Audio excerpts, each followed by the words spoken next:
Então vamos lá? Hoje é dia 26 de setembro, o Brasil está pegando fogo, né? Literalmente o bicho está pegando. E se você está preparado para as notícias que a gente tem hoje para você, então seja muito bem-vindo. Esse é o nosso Café com Política. Vamos lá, a gente precisa falar muitas coisas com vocês. Uma delas é o Tarcísio de Freitas. Pois é, o Bolsonaro sinalizou ao Tarcísio de Freitas, mas a revelação que o Tarcísio de Freitas fez é chocante. Inclusive, o que pode estar sendo preparado, a armadilha que podem estar preparando contra o próprio Tarcísio de Freitas é sem precedentes.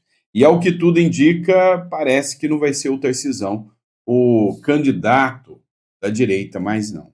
Já estão falando em outro nome. Ah, direita, tá? Tem que colocar entre aspas. Vamos falar sobre isso aqui. Agora, outro assunto que a gente vai questionar também é o Pentágono. Pois é, o governo norte-americano acendeu um sinal de alerta na região todinha. Ele fez uma mega convocação, o Pentágono, né? Ele fez uma mega convocação de todos os seus principais militares.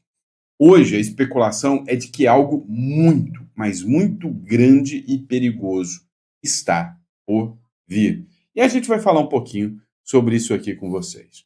Outro ponto que a gente precisa falar, pois é, Luiz Roberto Barroso, tchau, acaba de deixar a presidência do STF, nós vamos falar um pouquinho sobre essa situação aqui que atinge, né, o Luiz Roberto Barroso. E outro ponto, tem uma figura aí considerada não tão democrática, né? Que eu sei que você já esbravejou contra essa figura, que você considera ela um ditador. Pois é. Teve que ser levado às pressas para o hospital e tem muita gente especulando que esse foi, né? Morreu, bateu as botas, foi para a terra dos pés junto. Nós vamos falar sobre isso, tá bom? Então, antes da gente começar com a matéria, não esqueça de se inscrever no canal, curtir, compartilhar. Se o nosso conteúdo é relevante para você, dá uma força para a gente, compartilhando, mandando para mais pessoas. Isso é sempre importante, tá bom? Então, dá uma força para a gente, mandando para mais pessoas, para a gente continuar trazendo esse conteúdo sempre com a máxima relevância para vocês. Combinado? Fechou? Porque aqui a gente traz conteúdo sempre com muita relevância. Vamos lá. Ah, outra coisa, pessoal, não esquece também, tá? Você que busca aí uma residência no Uruguai, um plano B em relação ao Brasil, clica na descrição ou entre em contato com esse número aqui, tá bom? Vai ser um prazer te atender. Bora de matéria? Vamos começar? Então, vamos para cima, porque eu sei que tem muita coisa para gente debater. Vem comigo. Pessoal, vamos entender o que está rolando. Pois é, ontem o Bolsonaro meio que deu o aval para o Tarcísio. Sim, o Tarcísio poderá ser o candidato da direita. Pelo menos é o que diz o jornal Metrópolis. O jornal Metrópolis fez essa matéria aqui e depois o Flávio Bolsonaro caracterizou como fake news. Diz que é mentirinha da boa, né, da mídia. Vamos assistir essa matéria aqui para ver se realmente é isso que está acontecendo, se realmente o Bolsonaro já sinalizou o Tarcísio ou não. Assiste aqui comigo. O ex-presidente Jair Bolsonaro deu aval para o governador de São Paulo, Tarcísio de Freitas, do Republicanos, disputar as eleições presidenciais com seu apoio. O acordo foi costurado com os líderes do PP e do União Brasil.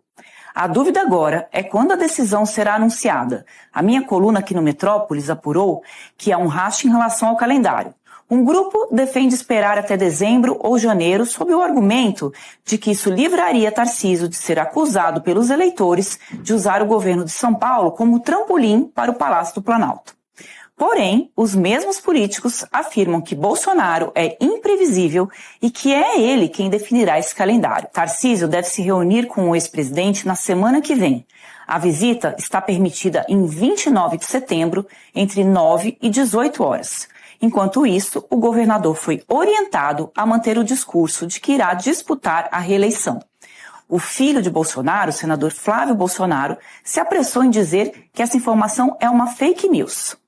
Mas os próximos passos você verá na minha coluna aqui no Metrópolis.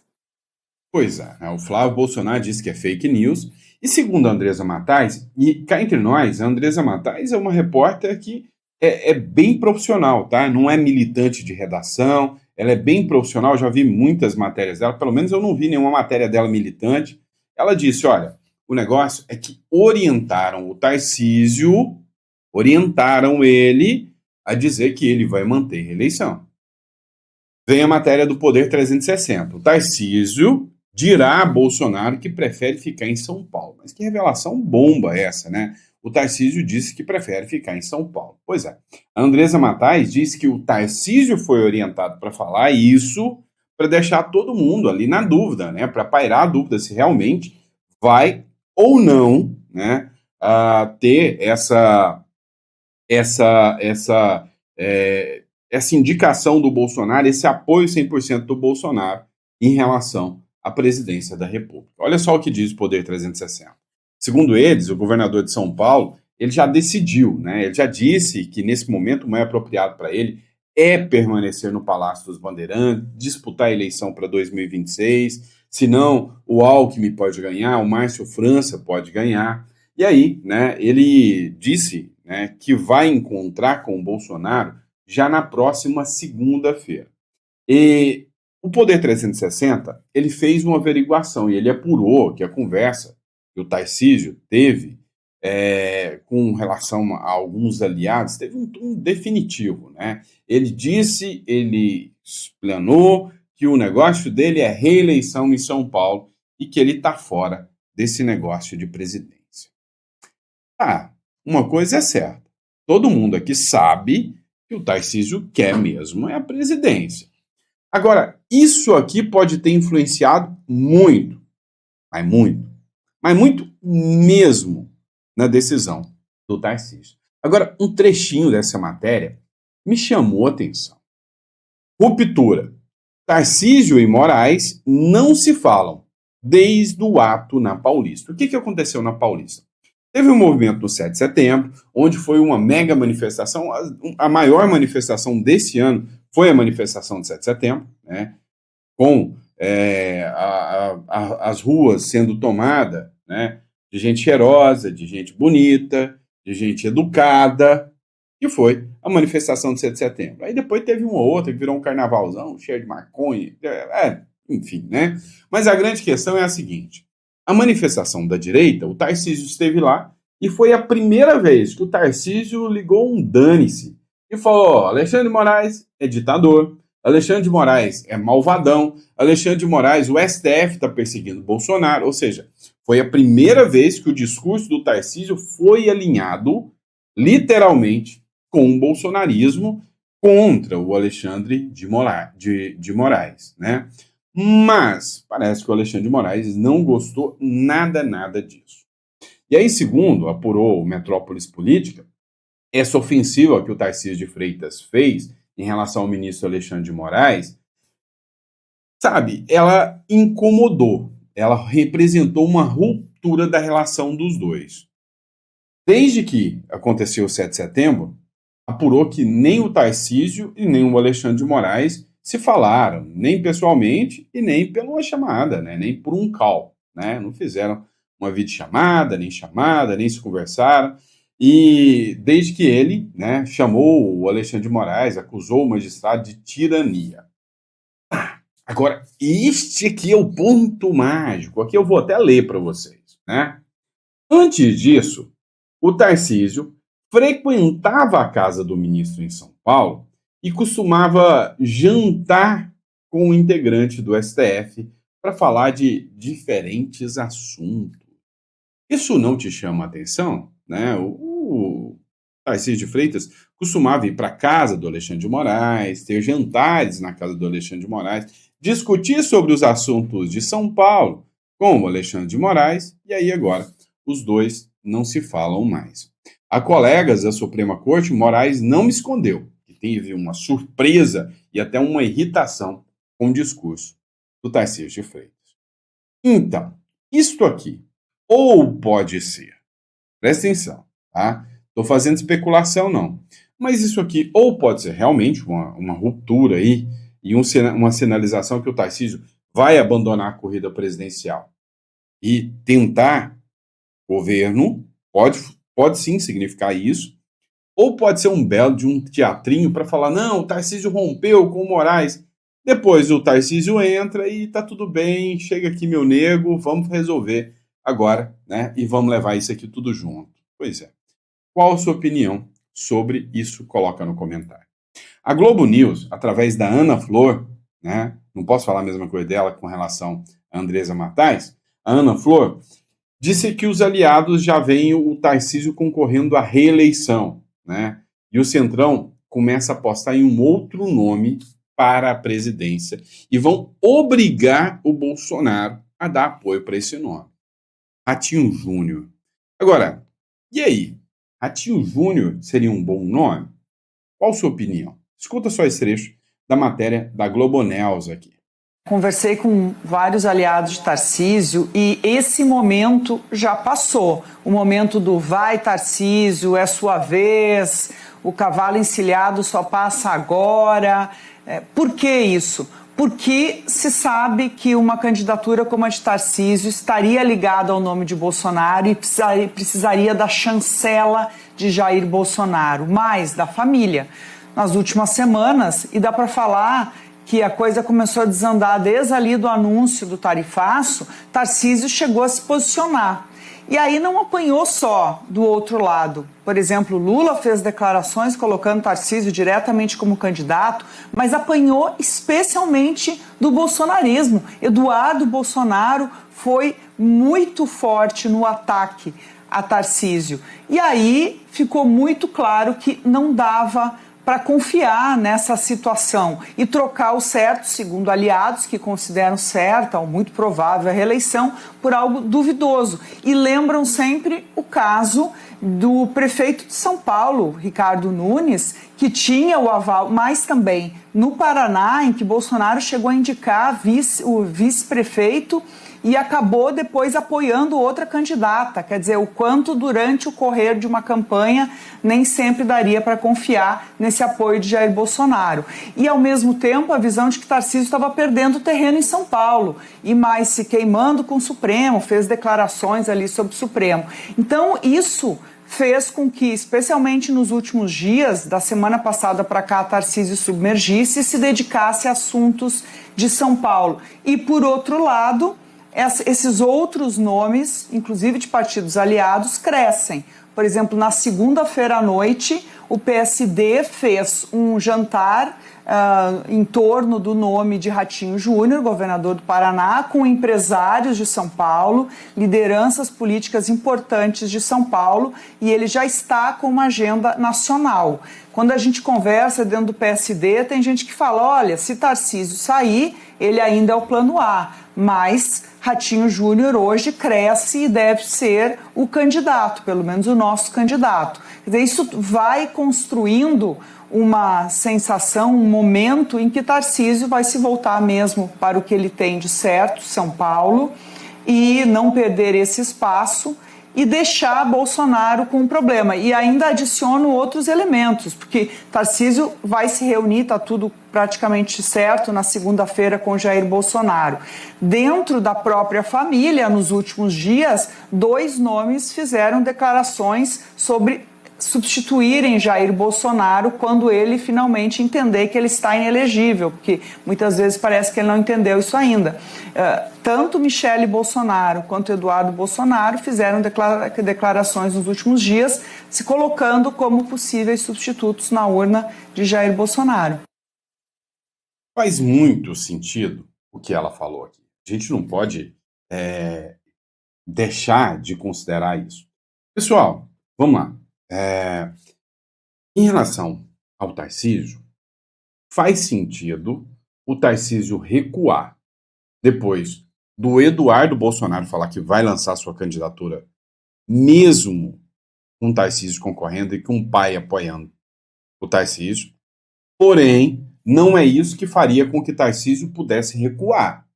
Porque todo mundo sabe que o Eduardo Bolsonaro vai ficar inelegível. Nunca, jamais, o TSE e o STF vão aceitar o Eduardo Bolsonaro como candidato. Coloca aí na caneta o que eu estou falando. Agora, quando a Michele falou, não, se precisar, vou eu em 2026. Aí o Tarcísio pode ter pensado, eu bater de frente com a Michelle, em vez de ter o apoio dela para me garantir aqui em São Paulo. Então, eu acho que o Tarcísio resolveu parar para pensar um pouquinho, tá? Vamos lá, pessoal. Segundo orientações de vocês e pedidos, tá? Então, agora, às vezes eu passo as matérias aqui, ó, o que foi lido vai ficar aqui agora marcado como lido, tá? Então, para que você não se perca aí em qual matéria a gente tá. E aí, para encerrar tudo, o Tarcísio também analisou o seguinte, cara, o STF está 100% fechado. Ou seja, está todo mundo 100% alinhado, com exceção talvez do Fux. Agora, a grande questão é a seguinte, eu vou entrar nessa bola dividida, vou entrar nessa sinuca de bico, para depois, se eu não entrar e fizer um discurso anti-STF, o bolsonarismo vai me rejeitar, principalmente se tiver a Michelle concorrendo. Aí eu venho, faço um discurso, depois eu perco, depois o próximo aí para papuda sou eu. Não vou entrar nessa bola dividida. Olha só essa cena aqui constrangedora do Gilmar Mendes se emociona ao falar de Moraes no STF. Trabalho heróico.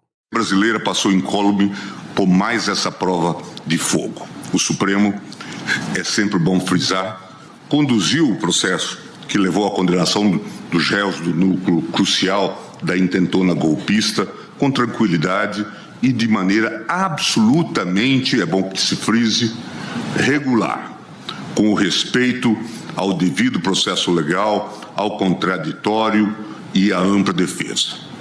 O mesmo ocorreu e vem ocorrendo em relação a todos os demais réus. E aqui, os meus encômios ao papel singular, diria eu, sem exagero, acho, quase ou verdadeiramente heróico, desempenhado pelo ministro Alexandre de Moraes.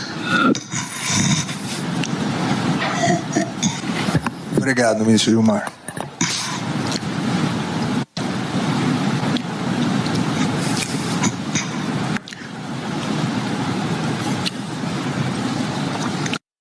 Então, eu não ia assistir essa merda aqui sozinho. Eu ia jogar isso aqui para vocês também. É óbvio, né? Mas assim, a gente vê 100%, né, o fechamento do pessoal aí em relação, né, ao STF. Ou seja, o STF é 100% fechado, 100%, né, alinhado. E aí, encarar isso é difícil. Vamos lá, pessoal, vamos falar sobre isso aqui, ó. Essa aqui é das boas, tá? Pentágono convoca centenas de milhares para reunião misteriosa. Olha isso aqui. O que seria essa reunião misteriosa convocada pelo Pentágono, né? Num momento onde todo mundo fica alerta, onde todo mundo está, sabe, com um sinal vermelho aceso, quando o Pentágono convoca, né, a maioria dos militares, né, principalmente alta patente, todo mundo fica ligado, né, o que pode estar acontecendo. O secretário de Defesa dos Estados Unidos, que é o Pat Hegseth, ele ordenou que centenas de generais e almirantes se reúnam na próxima terça-feira, em Quantico, na Virgínia. A convocação, considerada incomum, foi feita de última hora e não teve sua finalidade divulgada pelo governo. As informações foram publicadas pelo The Washington Post. Aí o que chamou atenção é que essa determinação que foi feita pelo Peter Hegseth, né, que é o chefe da defesa ali, ele atingiu praticamente, né, todos os comandantes militares, todos os comandantes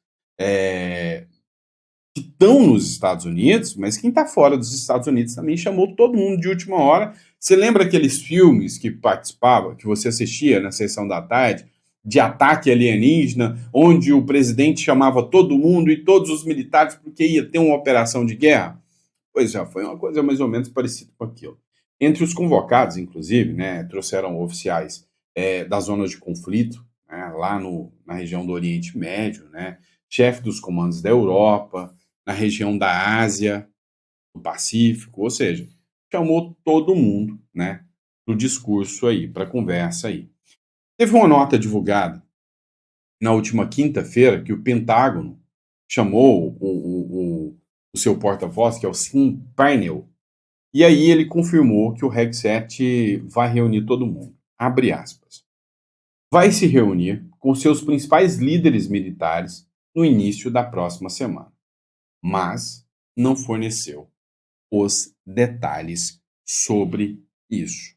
Olha, dado o momento absurdamente absurdo, louco, macabro, doidão que o mundo vem passando, é inevitável você ter um alerta vermelho, né? Você acender um alerta vermelho em relação à maior potência militar fazer uma convocação de última hora como essa. Principalmente depois, né, que a OTAN teve o seu artigo 4º acionado pela Polônia, pela Romênia, onde os russos estão ultrapassando o espaço aéreo. Depois do Donald Trump chamar, né, a Rússia de tigrinho de papel. Pois é, eu acho, eu particularmente, que vem chumbo grosso pela frente aí. Né? Eu ainda aposto nessa tese. Vamos lá, pessoal, vamos falar de Metrópolis, né? Pois é, ele, o Barroso, né, vai sair fora, vai pular fora da presidência do STF. E aí, ao sair, né, já foi a última sessão dele como presidente. Ele exaltou a democracia, disse o quanto a democracia está maravilhosa, está maravilhosa, né? A sessão no plenário do Supremo Tribunal Federal de ontem foi a última presidida, mas você acha que o negócio vai melhorar? Não vai não, né? Mas foi a última presidida pelo ministro Luiz Roberto Barroso, né? Depois, 2 anos, né, no comando da cúpula da corte. Ele ficou 2 anos como presidente, aí foi marcado pelo Perdeu Mané, numa mola, entre outras coisas. Em seu discurso, ele exaltou a democracia e afirmou que a corte conseguiu cumprir o seu papel de preservar o Estado de Direito. Bom, tem gente que ainda acredita nesse discurso, né? Abre aspas.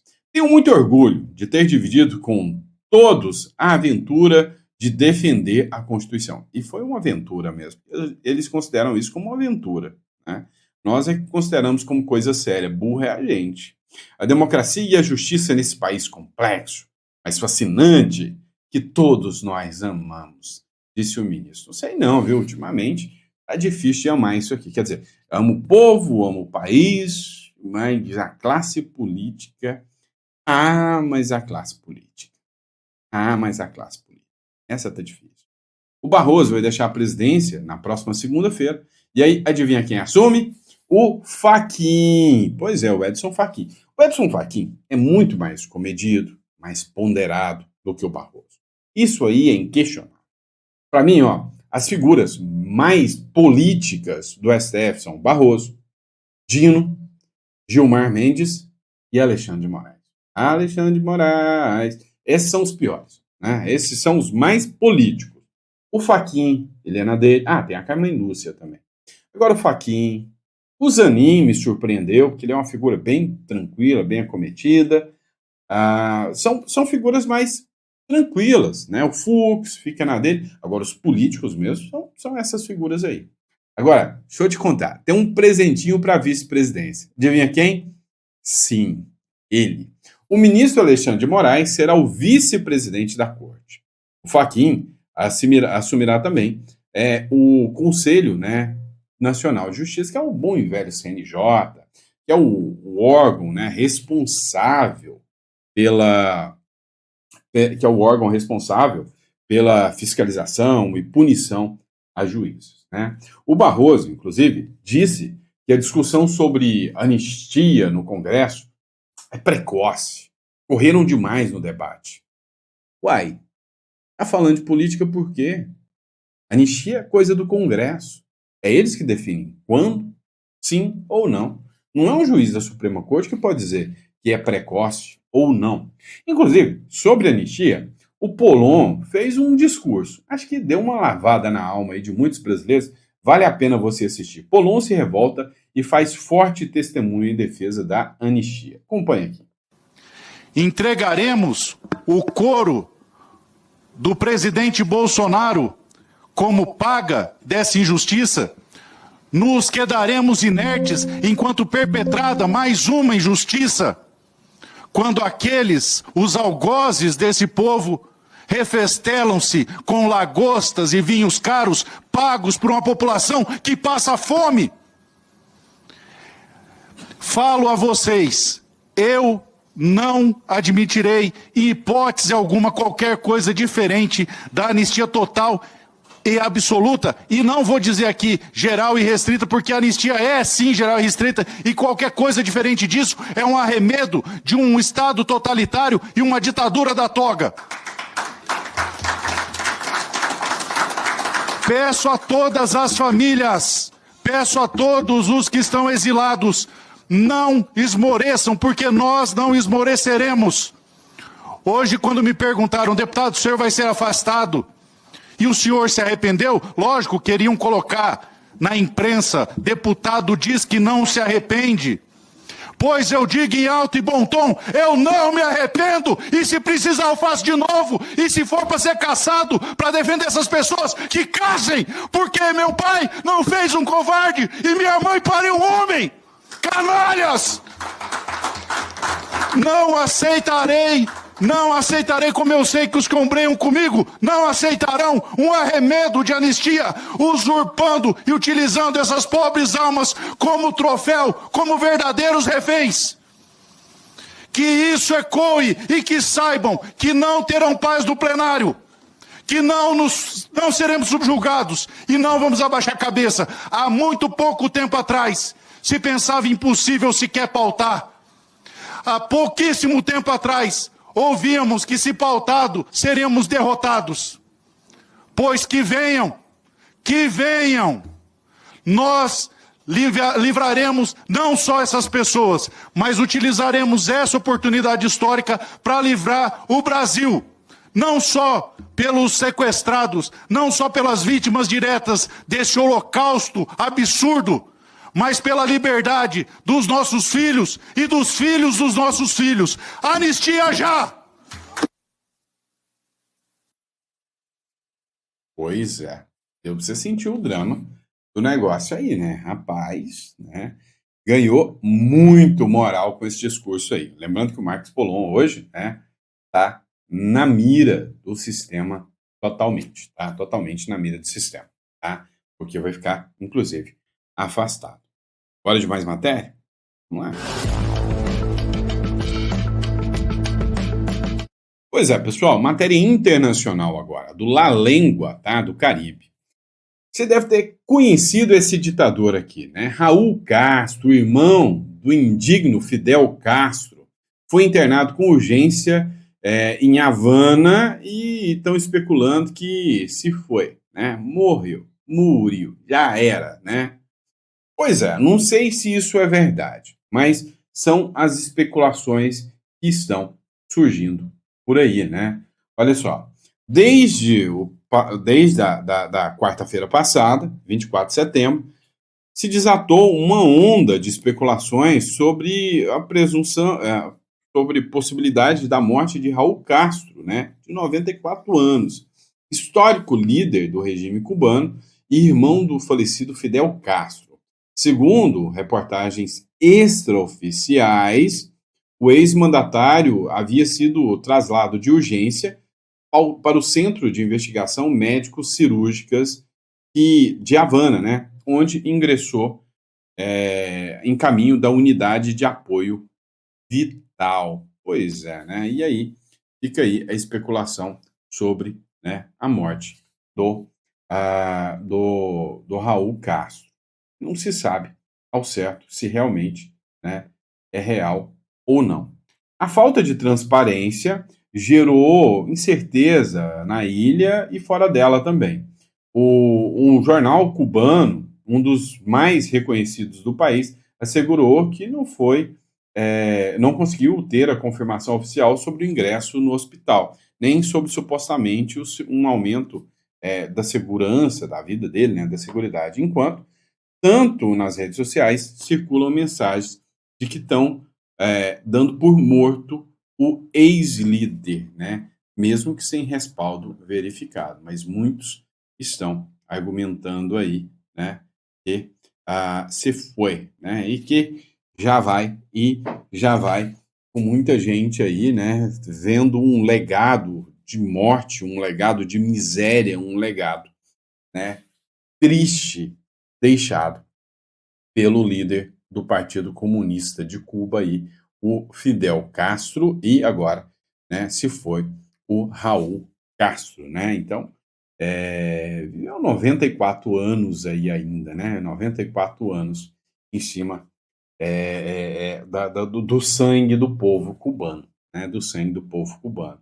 Eu não vou ser hipócrita dizendo que, ai, que pena, eu sinto muito, né? Um cara que viveu tanto tempo assim sob o sangue do povo cubano, um ditador, desculpa aí, mas eu não posso dizer que eu sinto pena do Raul Castro, né? Eu posso dizer que eu sinto pena dos familiares, que às vezes não tem nada a ver com isso, né? Filhos, netos, então esses familiares podem sentir, mas muito mais pena eu sinto dos familiares das pessoas desaparecidas, das pessoas executadas, das pessoas eliminadas, muito mais deles, né? Então, é isso aí. Agora, se você quiser deixar seu comentário de solidariedade aí para o Raul Castro, fique à vontade.